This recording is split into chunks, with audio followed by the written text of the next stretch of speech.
we off to today? Well, we're heading off down the A41 and we're going to Birmingham at the NEC for the Boatlife show.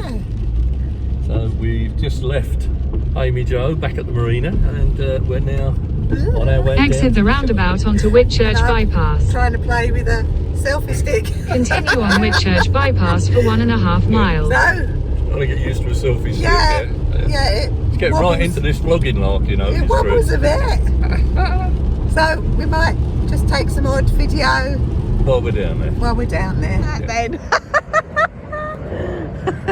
Right, we are, as you can hear and see through that gap, we're by the airport and there's John. There's an aeroplane taking off over there. Yeah. I don't know whether you can see it. There it is, in the middle now. Hello everyone and welcome to Life on Board AmyJo. Yeah. We're shoreside this week. A bit of a different vlog for you. Yeah, different boat. A different boat even, yeah. Which boat shall we have? Actually, a different several boats. Yes. We're now at Boatlife UK and we've just arrived and we're going to have a good look round and we're going to take you with us. Yes. So enjoy. Let's go see what we can find, eh? Yes. No, I didn't think they were going to go through with it, but there you go. They're getting ready. They're going in. They're going in. Oh, my God. Chris, you should be used to this, love. Come on. So straight over your head, your arms go in there. Oh, that way. Yeah, and we go. Duck down and in. Go on, keep going. Pop your arms in first. That's it. I'm brilliant. What do you look like? Yay! That's the workout. I'm going to do it. Kneel down there. What you do is kneel and toss. I'm blowing up again. And then right hand on the far side. So graceful. Climbing into a dinghy makes it very difficult like that as well. So I really fling myself over too much. That's it. So, the girls have decided that they're going to have a go at paddleboarding, kayaking first.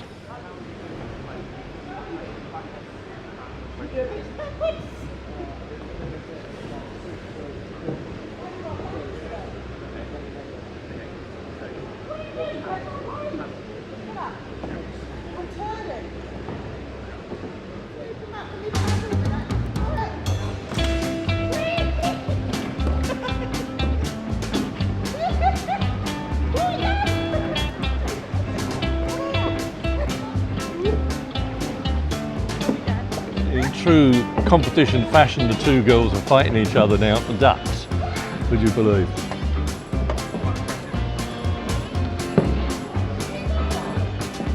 Oh, first one on the water on a paddleboard is Jan, and she's away. And now it's Chris's turn. You want to stand up on this?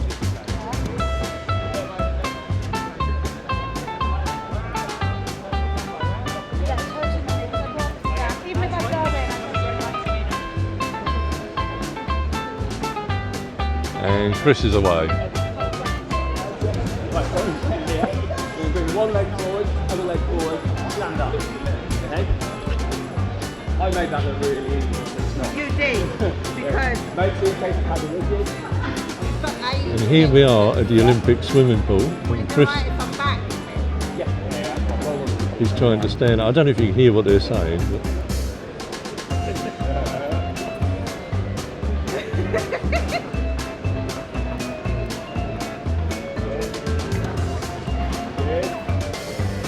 Right, look up as soon as you can, and look over my head to the far end of the wall. Okay, now stand up, stand up, stand up, put your shoulders back, head up. Bend your knees very slightly.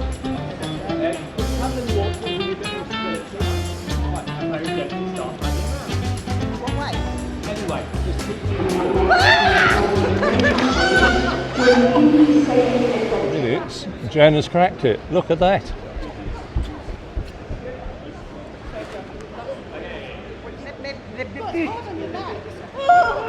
Remember, keep looking forward for me. I said keep looking forward, keep looking forward, keep looking forward.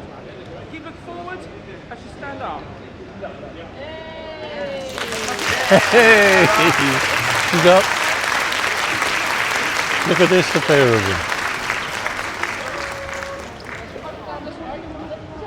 The pair of legs you can see, by the way, is the instructor, in case you're wondering who it is.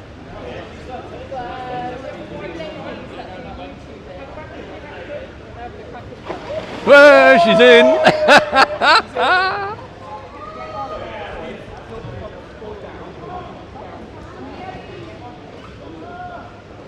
She's got to get back on the board now. Now, Chris should be able to do this easily because this was part of the capsize drill from the days when we used to do sailing dinghies. So she should be able to get back on that board as easy as pie. As you can see, she managed it quite well. And with that, I think we'll leave Chris trying to stand up on the paddle board without falling in. And we'll go and have a look at something else, shall we? Yeah. Now you might be wondering, well, why wasn't I out on the activity pool?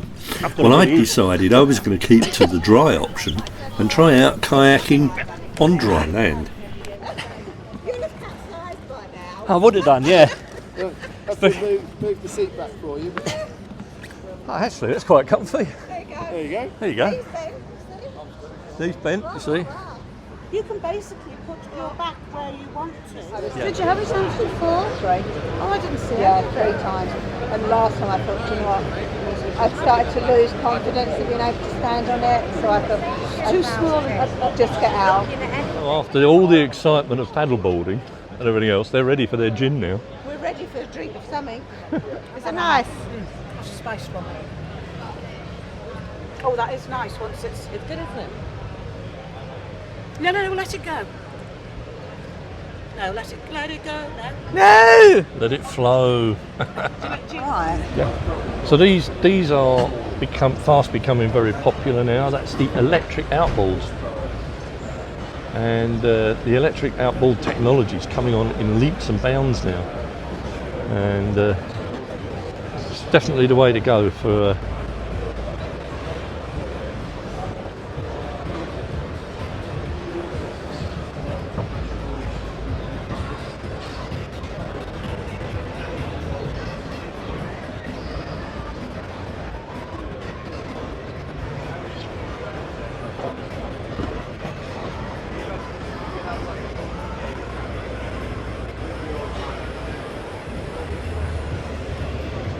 this has got to be the ultimate rib. It's the Golden Line G58-0, and just look at her. It's amazing, isn't it?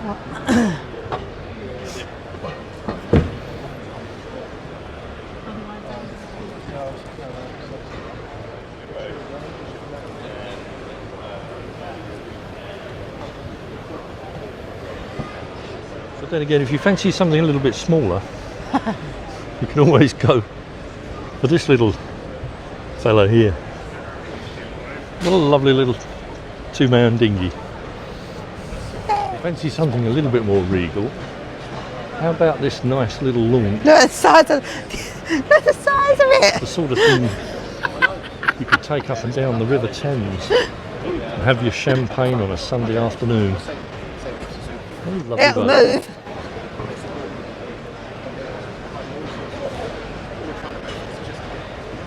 Size matters. Just to look at the size of that outboard. 350 or whatever it is. 350 horsepower engine. It's taller than me.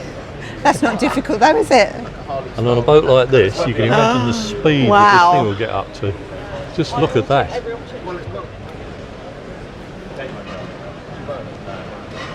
No boat show's complete without its contingent of narrowboats. And here they are. One narrowboat, one wide beam. But this has just piqued my interest. Unusual caravan. The interior is all fitted out with wood panelling. Beautiful, isn't it? Absolutely gorgeous. Look at this. For its size, it's even compact little toilet in there. Although the gentleman is modelling it for us. It's incredible, isn't it? I like that. Saloon dining Just area. come out and then you can Very go. nice. See, these are so much easier to get into, I think.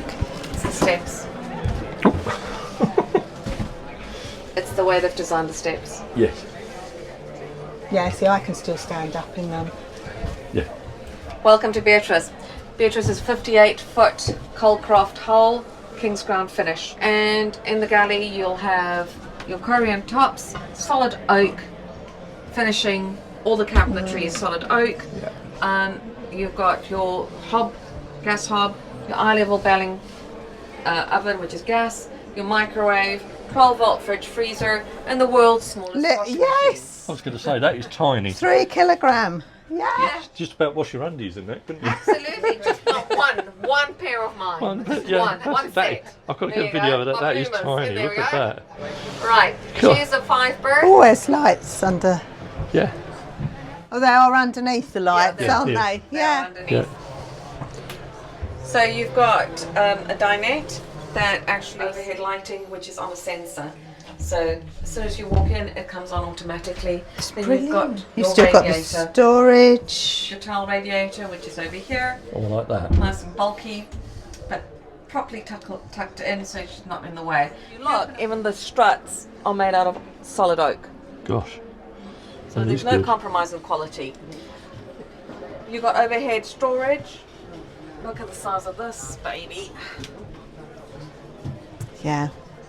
Big wardrobe. Hanging and Panning and storage, and if you want, It is an incredibly appealing lifestyle, as those who've just raised their hands will attest, even in winter when you might think it's cold and wet and miserable, because actually on the boat you've usually got a lovely stove and it's nice and, yes, muddy towpaths and things, but it's incredibly appealing. But it is not for everybody, because it is inevitably, at least if you're in a narrow boat rather than a wide beam boat, you're living in a long metal tube, and it is, you have to downsize your house quite considerably. I am not a hoarder, but oh my, even getting rid of the stuff I had to get on a boat was quite the exercise in eBay, charity shops, friends, just getting rid of stuff.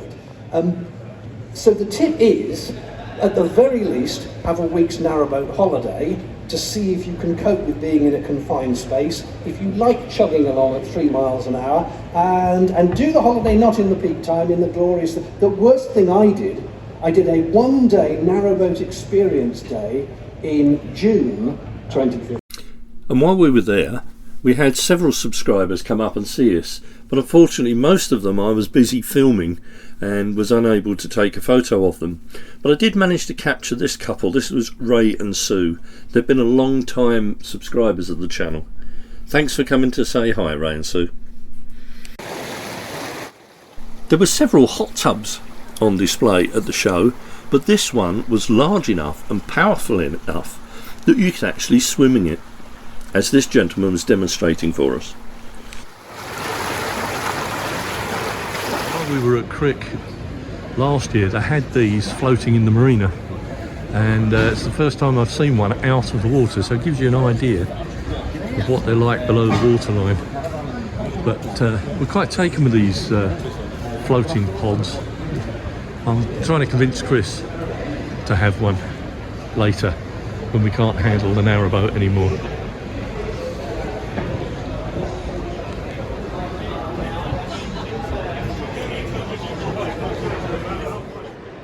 There was also quite a large number of small cabin cruisers at the show, and this is one such a cabin cruiser that we went and had a look on.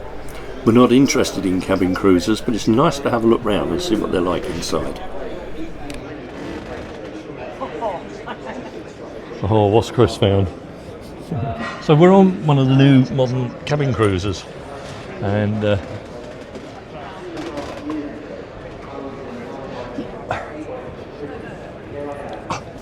oh, trust Chris. Look what she's found on the bow of this cruiser. Yeah.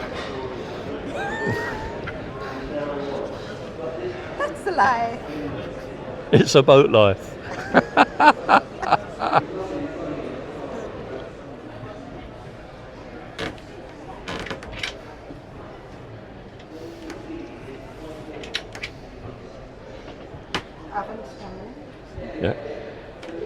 that's low down, isn't it? There's another. Oh, it's mirrored. I thought, Chopping board. That's natty, isn't it? yeah. They're quite stiff to open, but then I suppose Yeah, they need to drawers. be, don't they? Yes, because you don't want them bouncing around when you're doing like 30 knots down the straights, do you? Very. Let's have a sit on the. So this is the Delphia, the 10 sedan. This is what we're actually having a look round in.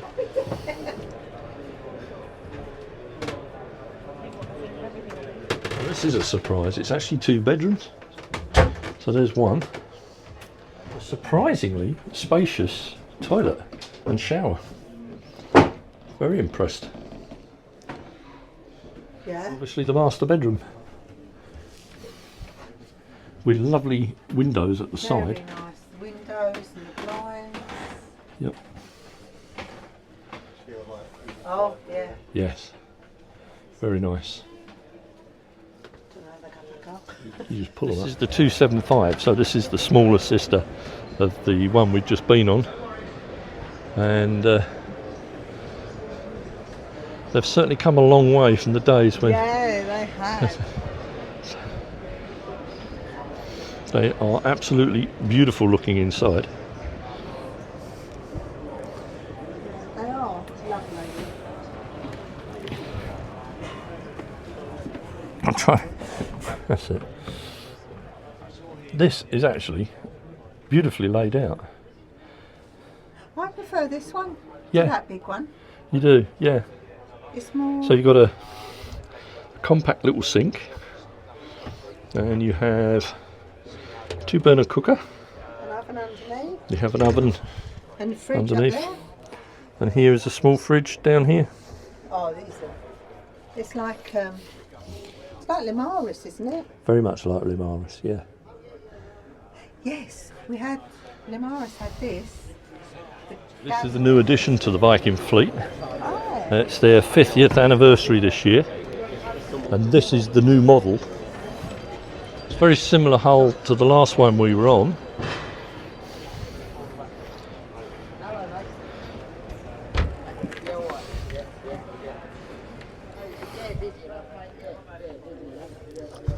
Oh, yeah, the bed's Oh, I like this layout. one side. Yeah, you have your bed at this end Yeah. to one side, nicely divided off, And this with a is... big dinette. This is huge. Yeah, the other one was lengthways, whereas Yeah. this one is across. But I do like this because you segregate the bed. Huge cupboard there. AC power and all that. Same galley with the oven down below, and sink and hob, as the other one did, but Yeah. just a very slightly different layout.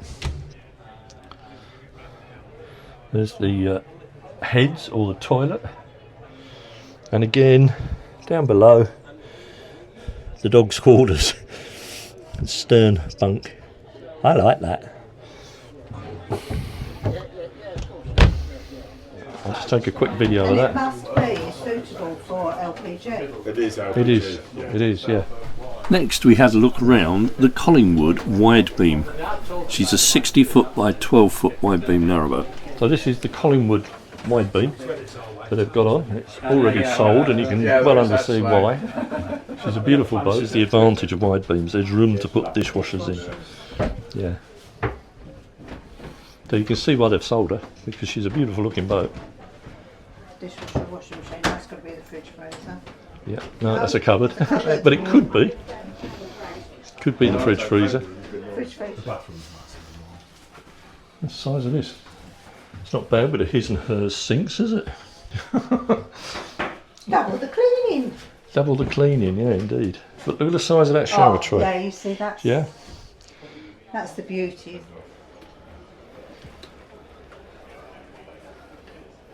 I'm going with it. So many boat builders now are starting to put these skylights in. Yeah. That's quite a big one, that one.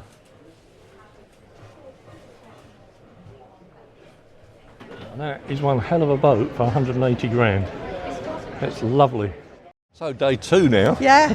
We're Day back 2. in the halls and we're going to do a little bit more video in today if we can, and show you a bit more of the show because there is so much to see here. We only got round half the show yesterday. So there you go. Enjoy. Enjoy. Good Boy here is a high-speed racing boat with a crew of 4. She can travel up to 155 miles an hour. Interesting stall here. The lady does embroidery, but she embroiders on tea towels, cushions, and they're all Admiralty maps in the background with her embroidery on the top. It is embroidery, isn't it? Yeah. Yeah. Really gorgeous. And you can get tea towels, coasters, cushions, even candles. Look at these. Boards. And chopping boards. Yes. Now, you could do with a chopping board, couldn't you? I'm glad I didn't buy it yesterday because I'd have walked past today. Yeah. But so now on my list is a tea towel And a chopping board. There you go. You've got no excuse if you want some more inlines. There's hundreds of them here. Absolutely hundreds. Of all sorts of colours as well. Just in case you didn't see anything in the colour range, there's plenty of black ones. All of these are packs of mooring warps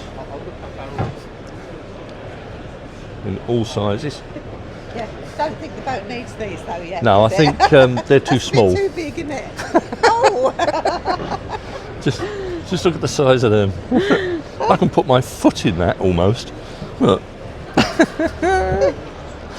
Right, the fact it's got a stern cabin, it has a large cockpit area, and Chris is going to demonstrate a very snazzy glass holder. Just look at this. You can have your cups there.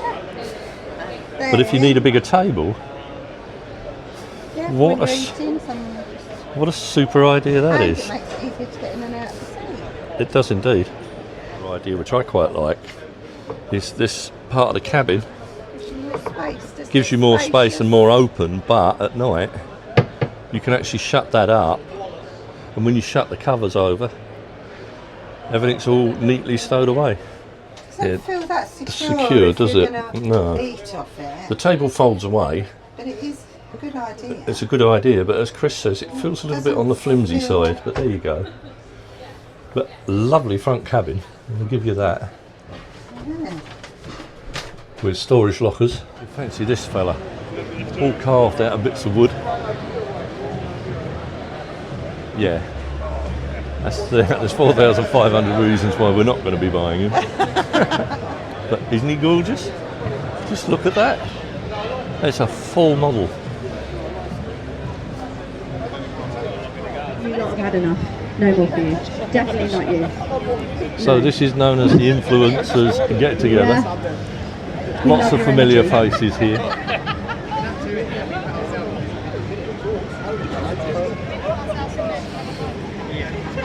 So while we're waiting for the stragglers. So we've entered a competition and we've won something. So I've managed to get back just in time. There you go.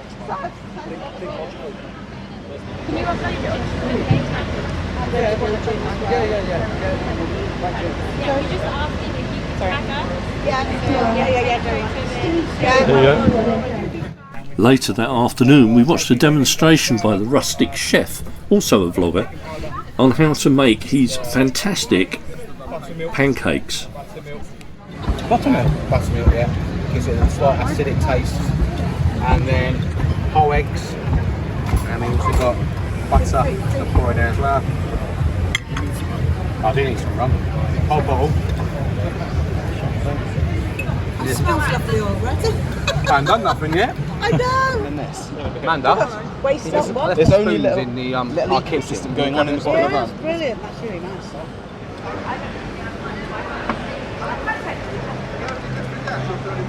That's nice and slow. That is lovely and thick. You see how aerated it is as well, though, with the egg whites. So it's a low heat, is it? Low to medium. I will crank up slightly. Where I'm cooking them in butter, obviously the butter will, where it's induction as well, the butter will burn quite quickly. So we've got one. Let's see. There's already, look, it's not stuck. 20 flour, 300 buttermilk, teaspoon of baking powder, But I've used self-raising flour, if you use plain flour, then you put 2 teaspoons of baking powder and 1 pie club. So depends which way you want to go with it. I've never had celery, have you? It's very much like, obviously like celery. Yeah. The actual tops you can use. So we're going to have a word with this chap. It's he's going to do a single-handed row across the Atlantic. He's doing a route that nobody's done before. I don't know if you can see the map here, but he's going to be rowing from the north coast of Africa across to Florida in North America. The light's on the map, unfortunately. It's a distance of some 4,000 miles, and he's going to do it in 4 months. So it'd be really nice to have a chat with him. Questions? Yeah, or I'll just ask you okay, questions. fine. So Yeah. If you could just let us know what it is that you're doing and why you're doing it. Yeah, so at Kyle Meredith, I go by the Orban Rower, and in November of this year, the plan is to be the first person in history to row solo, unsupported and non-stop from mainland Africa all the way across to mainland North America. So it's going to be Morocco to Miami. It's about 4,500 miles as it's plotted. And it's anticipated at the minute to take me around 4 months. Okay, and I understand you're going to be doing this for a charity, aren't you? Or Yeah, so it's all about raising awareness of skin cancer, focusing predominantly on men in the construction, agriculture and any outdoor profession. Reason behind that is I think a lot of marketing and a lot of the efforts from products and consumers and the whole marketing sector is focused heavily on females. You really struggle now to find moisturizers, makeups or any feminine beauty product that doesn't contain an SPF.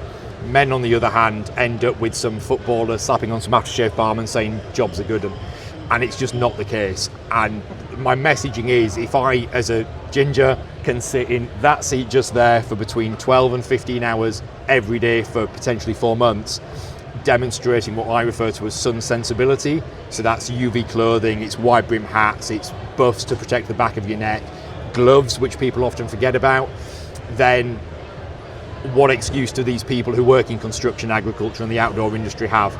If I can do it in the middle of the Atlantic, you can do it whilst on a building site. That type of mentality. That's absolutely. Oops, I've dropped my phone. That's absolutely fantastic. Can you tell us a little bit about the boat? Because she's certainly a unique-looking boat, isn't she? She is. So she is a 2019. She was built in 2019 by a company called Rannoch Adventures. Rannoch Adventures specialise in ocean rowing boat manufacturing. She's a proven vessel. She's done 2 successful crossings already and holds 1 Guinness World Record. Really? So 2019, when she was first built, she went from La Gomera, just off the coast of Tenerife over here, and she ended up in Antigua, crossing number 1. Crossing number 2, which got her the world record, was taking the first person solo, unsupported and non-stop from mainland Europe, left from Portugal, and went across into mainland North America, into Miami. Wow. So she knows the way. She'll hopefully do the majority of the navving for me. And yeah, we'll be starting from Morocco, going into North America, Miami. GRP construction, she's 24 foot long, 2 cabins either side. So in the bow, we've got the main living, sleeping, eating, bedroom, dining room, everything bar the bathroom. So it looks fairly palatial. It shrinks very much when you're in there, I can assure you. On the stern here, we've got largely a storage compartment. Just open that up and see if you can get inside. The rudder assembly is in there, and the auto helm will be fitted into there as well. Right. And this is obviously where you're going to spend most of your time. Yeah, isn't it? so out on deck, we've got a few storage hatches. So naturally, we've got the sliding seat for the day-to-day rowing. In the centre here, we've got room for the raft. These deck hatches here is where I'll store the majority of the food, supplies, and everything that I need. So part of my crossing is being unsupported, which means if I don't leave Morocco with it, I won't have it throughout the duration. So there's no resupplies in terms of food or equipment. It's just me being completely self-sufficient whilst at sea. Good grief. And I mentioned it before when we spoke earlier about how you get on when you go. You're obviously going to need to sleep. Yeah. So that's going to be a worry for you, isn't it? Yeah, I mean, I'd love to say I'm not going to sleep for 4 months. I think I'd be in a bit of a state if that was the case. So, no plan survives first contact, but the current plan is to 2 hours on, 2 hours off is a typical shift pattern. The reality is, if you make hay while the sun shines, if the conditions are very good, it will be rowing as much as possible and sleeping where I can, but really trying to make the distance. When the weather turns and rowing isn't possible, then yeah, as you say, I have to sleep and the boat will drift either with the current, the wind, or the current and wind, which is the worst combination, if it's negative, of course. I've got two options in that case. I either accept that I will lose distance, and that's just part of the mental preparation, you know, control the controllables, and I can't control that, or I've got the option of what's called a sea anchor. The sea anchor is imagine a parachute. You drop it off the back of the boat or in front of the bow, depending on the direction. And as it sinks beneath the surface of the water, it will drag backwards and it will inflate. What that does is create a drag point. So if it's wind that's causing the issue, the boat will centralize itself to the wind, so it'll be nose or face on. And in order for the boat to drift backwards, it would need to drag all of that water with it. So it will minimize the amount of miles that are lost while sleeping or in adverse weather. The consideration you have to have with that is it goes out on 100 meters worth of line. And you've got to get it back. And I've got to get it back. So you've got to have that balance of, is the energy expelled recovering that power anchor worth the miles that I will save, or do I preserve that energy and just row the miles back the following day? So yeah, she's a proven vessel. I've got absolute faith in the vessel. Importantly, and this reassures my mum a little bit, is it is highly likely, it is more when rather than if the boat will capsize. I was going to ask you about that, yeah. Largely because some of my route will be in the North Atlantic. The weather is far more extreme than down in the South and the Mid-Atlantic routes. When the boat capsizes, subject to these two hatches being closed, it will self-right. Thank you very much for the interview, and we do wish you a lot of luck on the future. Thank you very much. Can you just tell us when you're planning to set off and how, if you've got anything that we can track? Yeah, no, absolutely. Thank you. So the as I say, I'm the Orban Rower. That is OARBURN. A play on Orban, red, ginger, skin cancer. It all plays into each other. So it's www.theorbanrower.com is the website. Everything can be found on there. And unfortunately, at that point, the camera died on us. Well, that's it for now. I hope you enjoyed the antics that Jan and I got up to when we were back together again for a short while. Different type of vlog, and I think we'll be back to normal next time. Well, I hope you enjoyed our take on the Boat Life show. As Chris says, we'll certainly be back again, but we're going to depart now, so do stay safe, stay well, and we'll say a big thank you once again to our Patreons and our channel members and those of you who have already subscribed. And if you want to get notifications of our future vlogs, please hit the bell icon and give us a thumbs up, and please keep those comments coming. We do love your comments. So for now, we'll say bye for now.